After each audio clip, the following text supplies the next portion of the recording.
March 27, 1977, dawned bright on the Canary Islands, but fate had other plans for Los Rodeos Airport in Tenerife. A bomb threat at Gran Canaria Airport forced flights to divert to the smaller Tenerife Airport, overcrowding its single runway and taxiway. Among them were two Boeing 747s, Pan Am Flight 1736, a charter flight from Los Angeles, and KLM Flight 4805, carrying Dutch vacationers home from Amsterdam. As the day wore on, the diverted flights, including the two 747s, sat on the tarmac at Tenerife, their passengers growing restless. The air crackled with anticipation as news came that Gran Canaria Airport had reopened. Finally, the long line of planes began to inch forward, preparing for takeoff. The KLM 747, captained by Jacob Veldhuizen van Zanten, a highly experienced KLM instructor pilot, taxied first, followed by the Pan Am 747, piloted by Captain Victor Grubbs and First Officer Robert Bragg. The runway was shrouded in a dense fog that had descended upon the airport, severely reducing visibility for both pilots and ground crew.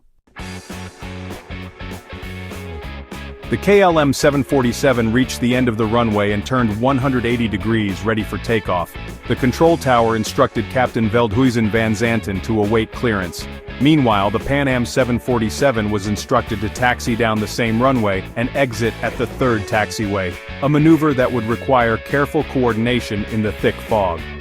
Miscommunication between the pilots and the tower, exacerbated by the dense fog and language barriers, created a disastrous misunderstanding.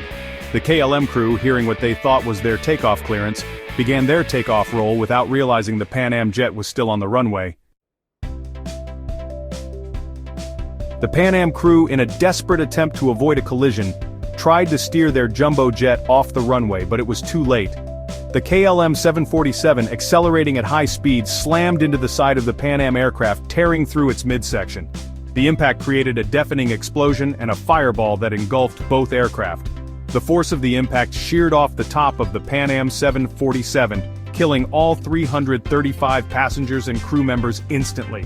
The KLM 747, severely damaged, briefly became airborne before crashing back onto the runway and bursting into flames.